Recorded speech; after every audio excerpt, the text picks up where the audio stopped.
called Seven Sisters. They are landlocked country. Bangladesh में जो कुछ भी हुआ है 5 আগস্টের পট পরিবর্তনের পর ঢাকা দিল্লির আকাশ থেকে বন্ধুত্বের কৃত্রিম মেঘ সরে গিয়ে বেরিয়ে এসেছে শত্রুতার দৃঢ় বাস্তবতা। শেখ হাসিনার আমলের একতরফা ও নতজানু সম্পর্কের অবসান ঘটার পর থেকেই ভারত যেন লিপ্ত হয়েছে এক অঘোষিত যুদ্ধে। তো নতুন এবং ফিরে আসা গ্রাহকদের জন্য নগদে চলছে ক্যাশব্যাক সহ প্রতিদিন হাজারো উপহার জেতার সুযোগ। হবে আশা আর ফেরা সারপ্রাইজ সেরা। সীমান্তে বিএসএফ এর গুলিতে ঝরছে বাংলাদেশিদের রক্ত, আর পুরো ভারত জুড়ে মিডিয়া চালাচ্ছে এক নোংরা প্রোপাগান্ডা যুদ্ধ। তাদের বয়ানে বাংলাদেশ এখন চরমপন্থী ও মৌলবাদী রাষ্ট্র, কিন্তু অর্থনীতির চাকা যে থেমে থাকে না। ঢাকায় ভারতের বন্ধ করা ভোজ্য তেলের বাজার দখল করেছে আমেরিকা, কাপড়ের বাজার গেছে পাকিস্তানের হাতে, আর চিকিৎসার জন্য রোগীরা কলকাতার বদলে ছুটছে চীনের কুনমিংয়ে। ভারত যখন দরজা বন্ধ করে জিঘাংসায় মগ্ন, তখন দক্ষিণ এশিয়ায় নিজেদের প্রভাব হারিয়ে তারা এখন কোণঠাসা। এই পুরো নাটকের ট্র্যাজিক হিরো খোদ নরেন্দ্র মোদী। এখানে তৈরি হয়েছে এক বিশাল দ্বিধা। মোদী নিজে একজন কট্টর হিন্দু জাতীয়তাবাদী নেতা, আর রাজনীতির অন্যতম ভিত্তি হল অ্যান্টি ইসলাম সেন্টিমেন্ট। তার সরকার ও অনুগত গদি মিডিয়া দিনরাত বাংলাদেশকে একটি জিহাদি বা উগ্রবাদী রাষ্ট্র হিসেবে চিত্রিত করে ভারতীয় ভোট ব্যাংক ঠিক রাখতে চাইছে।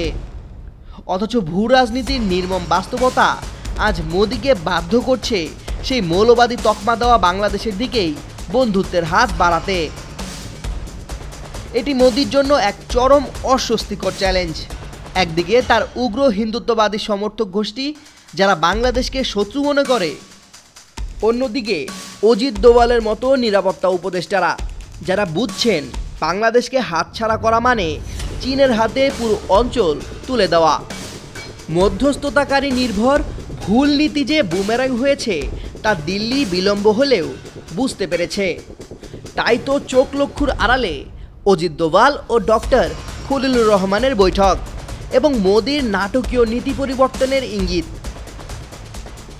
রাশিয়ার মস্কো থেকে ঢাকায় নিযুক্ত রুশ রাষ্ট্রদূত আলেকজান্ডার গ্রিগোরোভিচ খোজিন যখন বলেন উত্তেজনা কমানো প্রয়োজন, তখন বুঝতে বাকি থাকে না যে পানি অনেক দূর গড়িয়েছে। মার্কিন যুক্তরাষ্ট্রের ভূমিকাও এখানে স্পষ্ট। নবনিযুক্ত মার্কিন রাষ্ট্রদূতকেও সম্পর্ক স্বাভাবিক করার একই নির্দেশনা দিয়েই ঢাকায় পাঠানো হচ্ছে। কিন্তু বিড়ম্বনা হলো পরাশক্তিদের এত চাপ আর দুতিয়ালি সত্ত্বেও কাজের কাজ কিছুই হচ্ছে না, বরং সম্পর্ক প্রতিদিনই আগের দিনের চেয়ে আরও খারাপ হচ্ছে। ইউরোপীয় দুতিয়ালি বরফ গলার আশ্বাস মিললেও মোদির সামনে পাহাড় সম বাধা। তিনি কি পারবেন তার দলের লালিত ইসলামোফোবিয়ার বিষবাষ্প সরিয়ে ডক্টর ইউনূসের সমতার ভিত্তিতে সম্পর্কের নীতি মেনে নিতে? ফেব্রুয়ারি নির্বাচন সামনে রেখে ভারত হয়তো নমনীয় হওয়ার ভান করছে, কিন্তু প্রশ্ন হলো হাসিনার পুনর্বাসন এবং বিডিআর গণহত্যার মতো স্পর্শকাতর ইস্যুগুলোতে কি দিল্লি গিলে ফেলবে? বিশেষ করে হাসিনার প্রত্যর্পণ ইস্যুতে দিল্লির অস্পষ্ট অবস্থান বা ধরি মাছ না ছুঁই পানি নীতি সন্দেহের আগুনে আরও ঘি ঢেলেছে। একদিকে বন্ধুত্বের বার্তা, অন্যদিকে পলাতক স্বৈরাচারকে আশ্রয় দিয়ে প্রত্যর্পণের প্রশ্নে রহস্যময় নীরবতা। দিল্লির এই দ্বিচারিতা সম্পর্কের ফাটল জোড়া লাগানোর পথে বড় অন্তরায়। মোদী সরকার কি তার উগ্রবাদী সমর্থকদের তুষ্ট করতে গিয়ে আবারও ভুল পথে হাঁটবে? বিশ্লেষকরা বলছেন মোদী এখন শ্যাম রাখি না কুল রাখি অবস্থায়। তিনি বাংলাদেশকে কাছে টানতে চাইলে নিজের তৈরি করা উগ্রবাদী বাংলাদেশ ন্যারেটিভ মিথ্যা প্রমাণ করতে হবে, আর দূরে ঠেলে দিলে হারাতে হবে দক্ষিণ এশিয়ার সবচেয়ে বিশ্বস্ত প্রতিবেশীকে।